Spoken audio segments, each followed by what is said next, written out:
Straddling the equator, 600 miles off the western coast of South America, lies a special world. Here, more than a century and a half ago, the young British naturalist Charles Darwin encountered a community of creatures unlike any others on the face of the earth.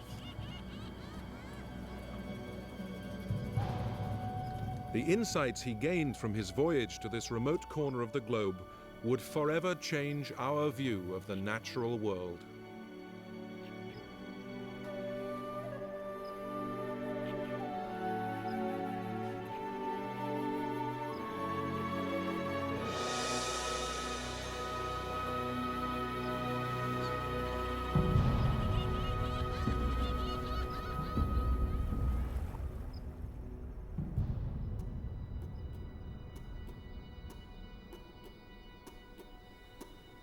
Today, scientists aboard the research vessel Seward Johnson retrace the journey of Charles Darwin to the fabled Galapagos Islands.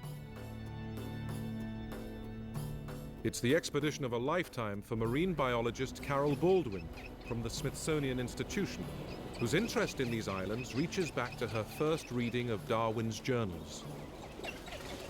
I've always dreamed of coming here to see what Darwin saw and to continue the work he began. And now, using the tools of modern science and technology, we can go where he could never go, to explore a world he could only imagine.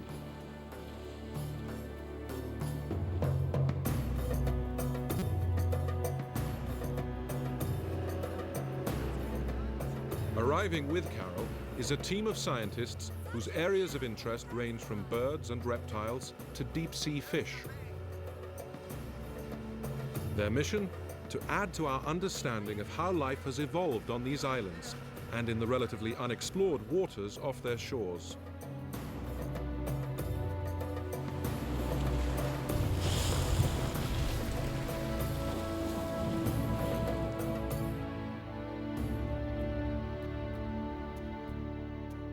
Rocky outposts in the vast Pacific, the Galapagos bear testament to a volcanic birth and to natural forces that continually reshape their features, creating fresh footholds for life.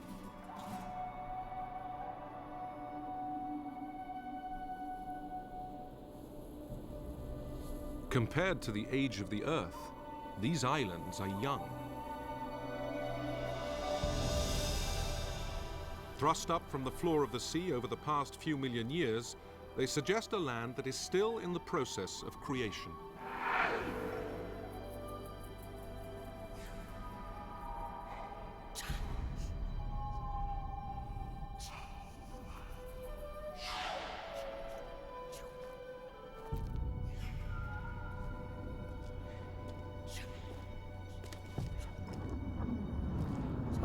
It was 1835 when Darwin climbed up here from the shore to get a closer look at this strange landscape. Nothing, he wrote in his journal, could be less inviting at first appearance.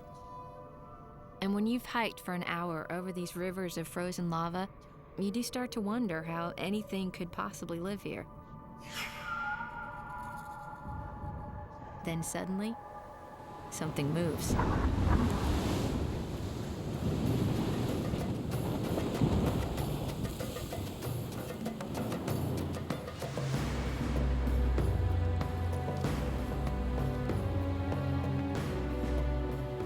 With Ecuadorian naturalist Matias Espinosa, Dr. Baldwin charts a course for the expedition.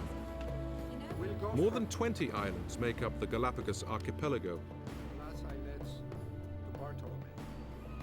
As part of Ecuador, they are a sanctuary for species whose ancestors arrived here by wind and sea from the distant mainland.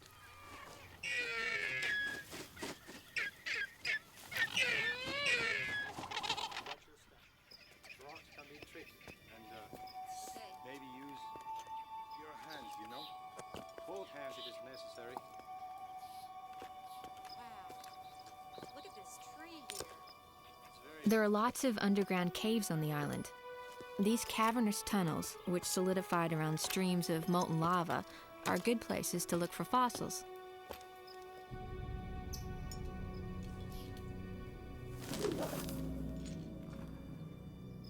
But for someone who's at home in a wetsuit, mask, and fins, cave exploration is a real challenge.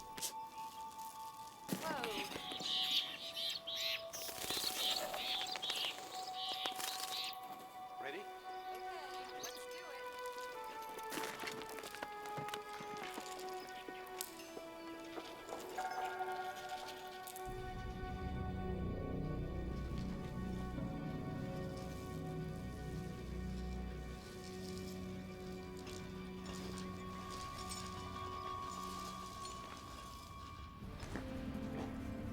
Wow, it's really beautiful in here.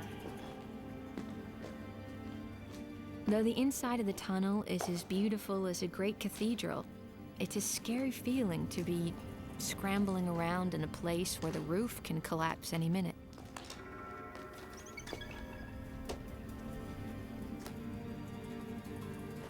Watch your steps, because some rocks are loose, you know? Yep.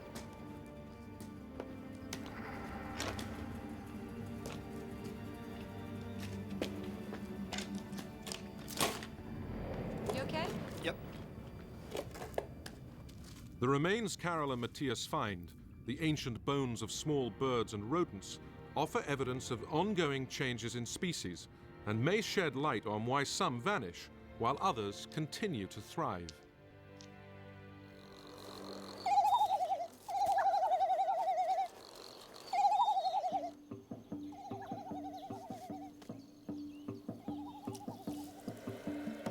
Found nowhere else on Earth, the giant Galapagos tortoise is one of the island's survivors. Built like a half-ton tank, the hefty reptile may not win any races, but it can live over 100 years.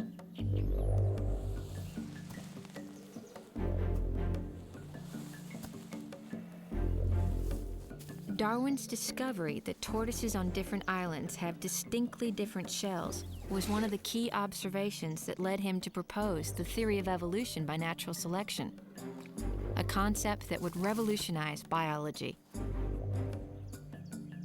When you compare the shells of these tortoises, the differences are really obvious. This one, with his low domed shell, feeds near the ground, while the ones with high arched shells can munch the leaves others can't reach.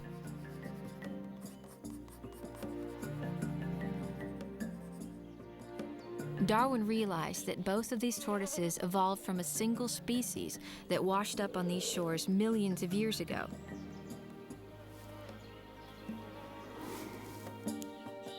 In the same way, a single species of finch that arrived here on the wind led, in time, to 13 different species, each with its own distinctive beak. As with the tortoises, natural selection shaped the beaks for special functions. Bigger beaks crack the heavy seeds, and more slender bills probe for tiny insects. In the thousands of years since their ancestors arrived, the Galapagos cormorants have lost the ability to fly. With no natural predators to threaten them, the birds can nest in safety on these shores. Over long generations, strong wings, once vital for escape, gave way to short, stubby ones, more energy efficient and useful for steering when swimming after fish.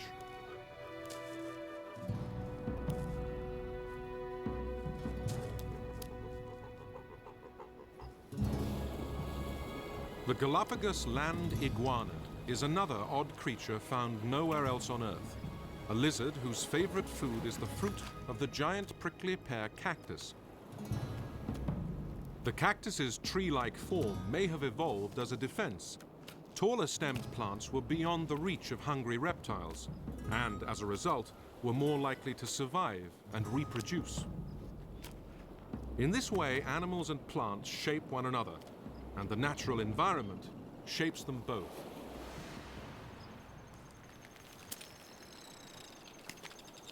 For biologists like Dr. Baldwin, the isolation of these islands is a powerful lure, a place where the processes and results of evolution may be more easily observed. Where the land meets the sea in the Galapagos, tide pools are plentiful, and they make a perfect playground for young sea lions. In these sheltered nurseries, pups can frolic, free from the sharks and other predators that wait for them in the deeper waters offshore.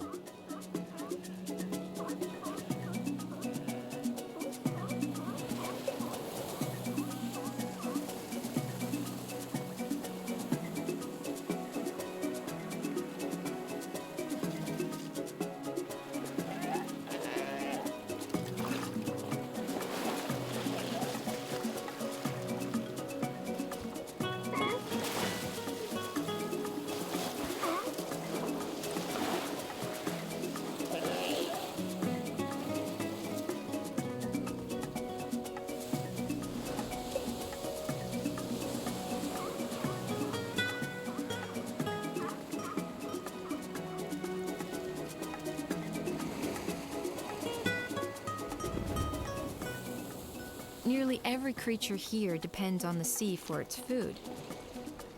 That's especially true of the marine iguanas, the dragon-like lizards that Darwin called the imps of darkness. As a marine biologist, I'm fascinated by the adaptations of these amazing reptiles. Unlike other lizards, they've evolved the ability to take advantage of the resources of both the sea and the land.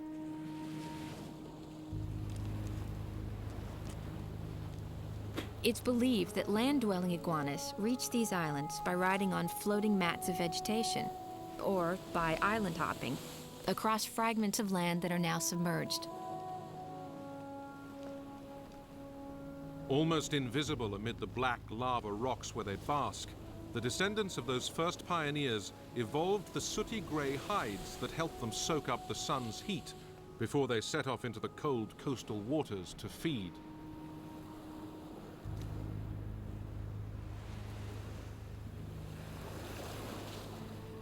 Each day when their body temperatures have risen, the iguanas turn their attention to the sea, and, like an alien army, they abandon their posts on the rocks and march into the waves to feast on the seaweed that grows off the shore.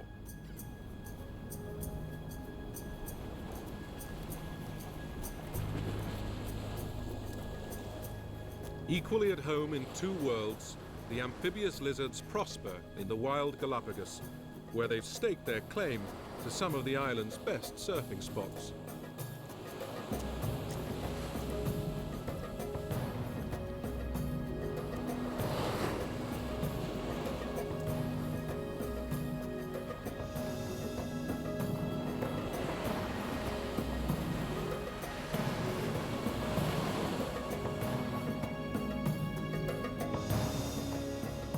The Galapagos Islands are merely the tip of the iceberg, or more properly, the volcano, and very little is known of the wonders that lie underwater.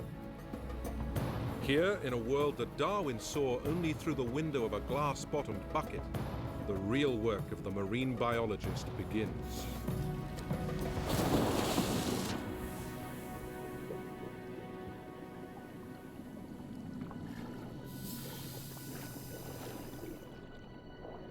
The first thing you notice down here is the extraordinary abundance of marine life. The currents bring both cold and warm water species to the islands, and they all benefit from the nutrients that well up from the deep.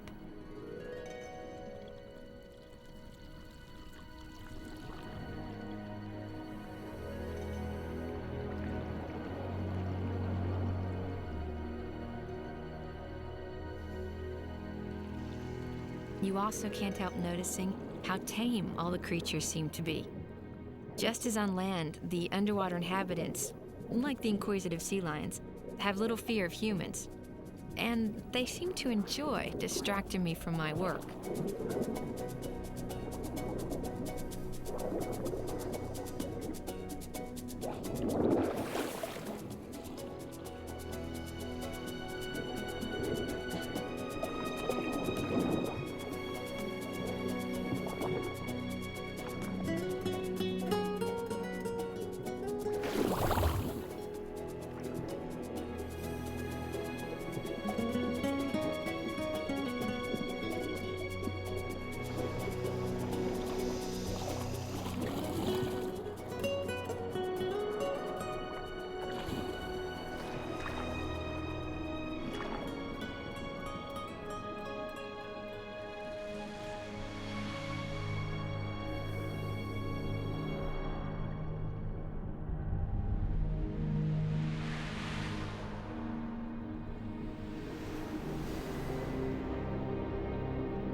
As comfortable as I am in the water, when I see a big shark, my first reaction is fear.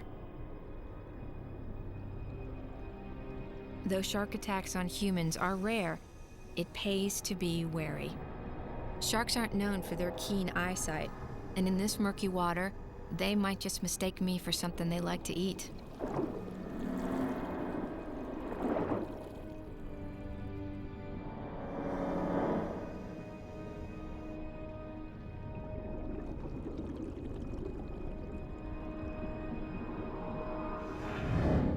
Hammerhead sharks swarm in huge numbers around these islands.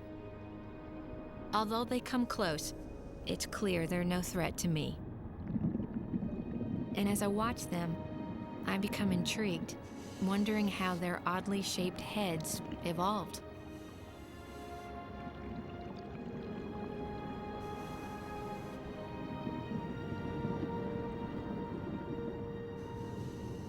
We do know that the heads contain sensors that pick up electromagnetic fields.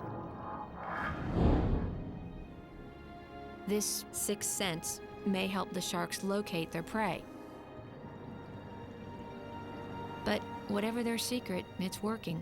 They have been around for millions of years, while lots of other species have gone extinct.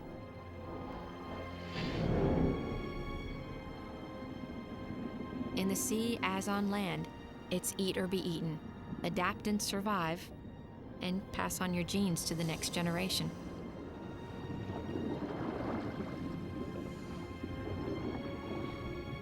Scientists like Carol Baldwin have only begun to probe the many marvels and mysteries that lurk in these waters.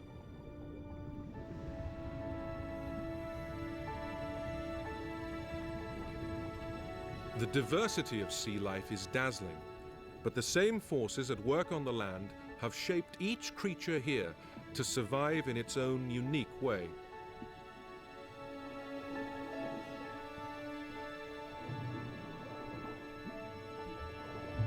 While some hunt for fish in the open waters, others, like the stingray, use camouflage to hide from predators or to surprise their prey.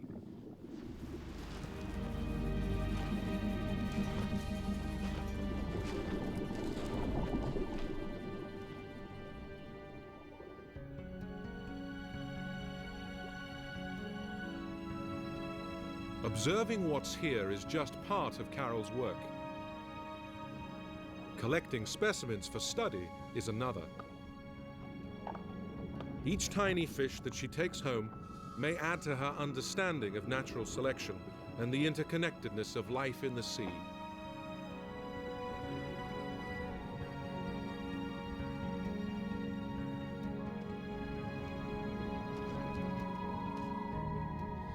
The marine ecosystem of the Galapagos is enriched by mineral-laden gases, continuously released by active vents in the ocean floor, a sign that the islands are still under construction.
The lava rocks that litter the sea floor are the haunt of one of the least alluring of the Galapagos creatures, the spotted moray eel.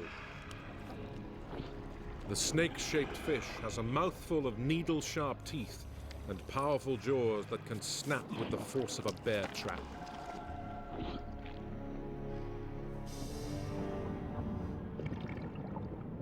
I've met morays before, and they're usually shy and secretive.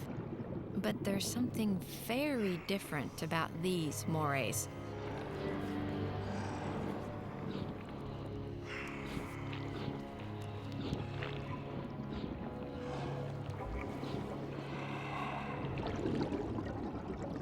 Morays, like sharks, have poor eyesight, but an excellent sense of smell.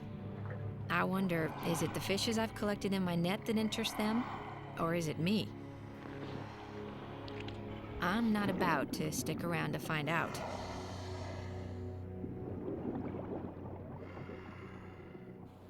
With her shallow water collecting completed, Dr. Baldwin returns to the ship, where the most exciting and risky part of her mission gets underway: the exploration of the deep waters off the Galapagos Islands in the Johnson Sea Link submersible. Capable of descending to a depth of 3,000 feet, the sub can take scientists into worlds that still today remain veiled in mystery. This is to be Carol's first sub dive, a daunting prospect for anyone.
It's a little unnerving when the last link to the ship is released and you leave the surface behind. I guess it's the way it must feel to be an astronaut in a space capsule. You don't know whether to be excited or terrified. I can't help thinking, one small crack in the sub's plastic sphere and it's all over.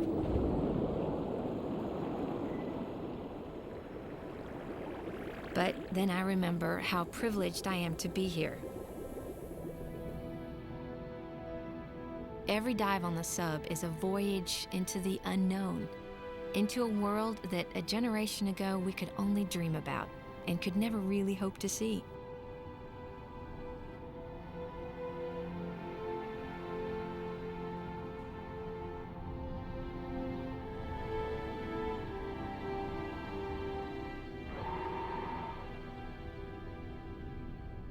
When you stop to consider that less than 1% of the world's ocean floor has been explored, you realize that we may know more about outer space than we do about our own planet. It's no exaggeration to say that the deep sea is the Earth's last great frontier. At a depth of 300 feet, the sub descends beyond the range of traditional scuba gear.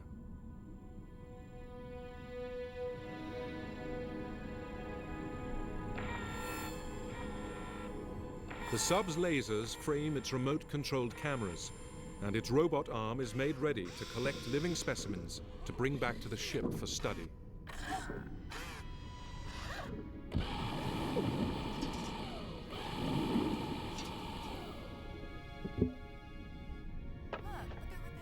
The sub has a whole toolbox of devices for picking up deep-sea dwellers, but we limit our collecting to the ones that are new and important to our research.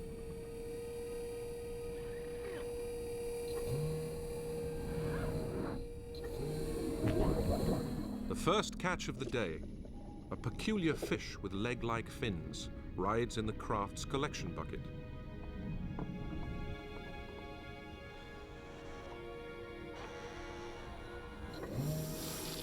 Next to be whisked aboard, an unusual eel. But not all those who are chosen prove to be cooperative.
Your first impression on the bottom is of another world.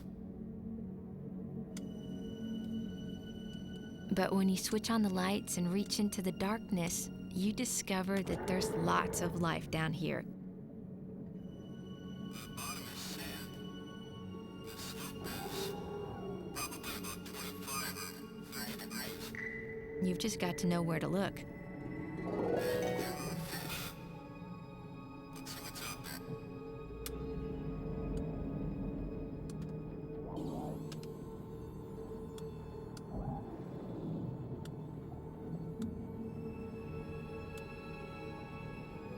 This should be an easy one. It's a pelagic sea cucumber.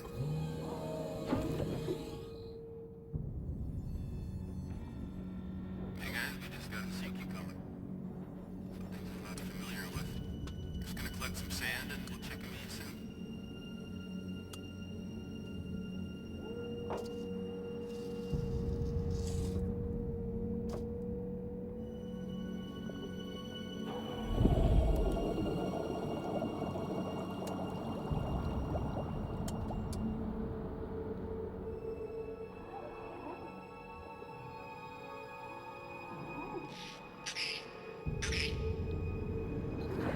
Got it.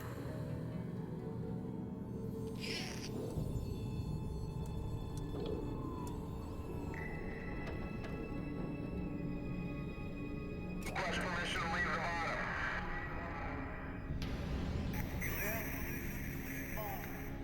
I hate to leave the bottom with the whole world down here waiting to be discovered.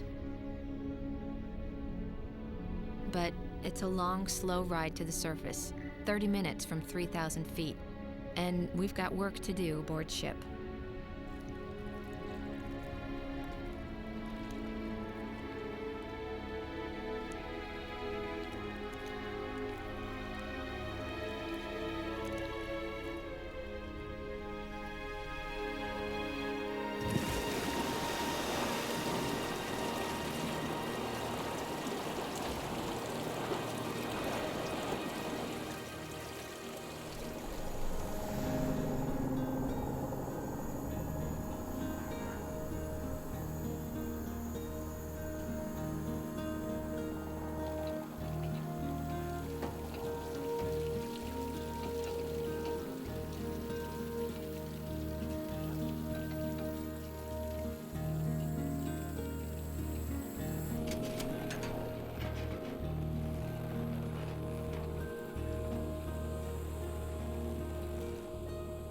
The dive has been an incredible high, and I can't wait to see up close the amazing things we've collected.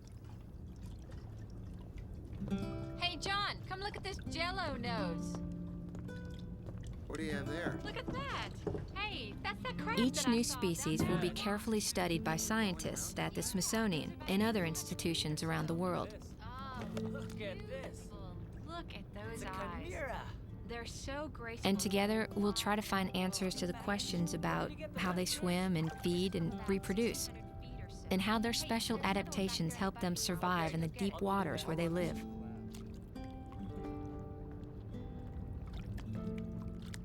I have a real fascination with everything we found, and it's an unbelievable experience to hold in my hands a creature that, until now, no one has ever seen alive. All of us on the team share a tremendous respect for these sea creatures and for the strategies they've evolved to survive in a cold, dark world where we wouldn't last a minute. Come look at this. What you got? Look at that sea cucumber there.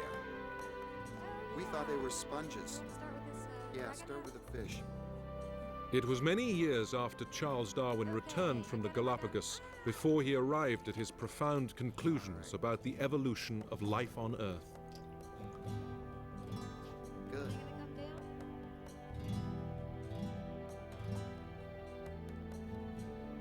In their own way, the new species Carol Baldwin collected are as weird and wonderful as any that Darwin encountered.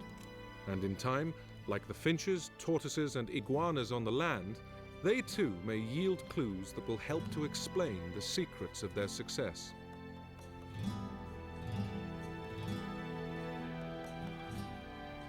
An observation Darwin jotted in his journal in 1835 is as true today as it was then. These islands, he said, seem to be a little world within themselves, a perennial source of new things.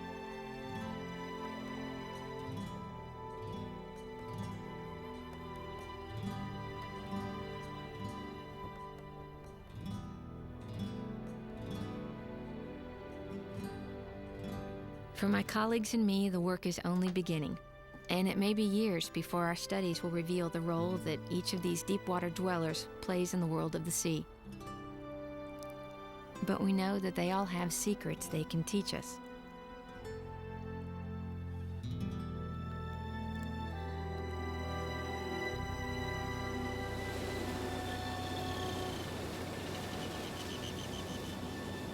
The unique creatures of the Galapagos Islands and their surrounding waters share an important and vulnerable place in the great web of life on our planet.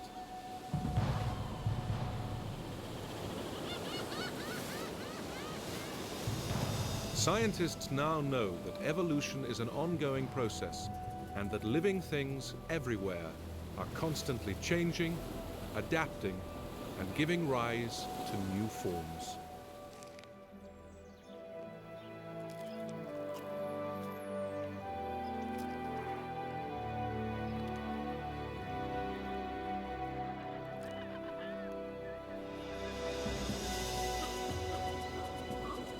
I was leaving the Galapagos with far more than I'd hoped to find here.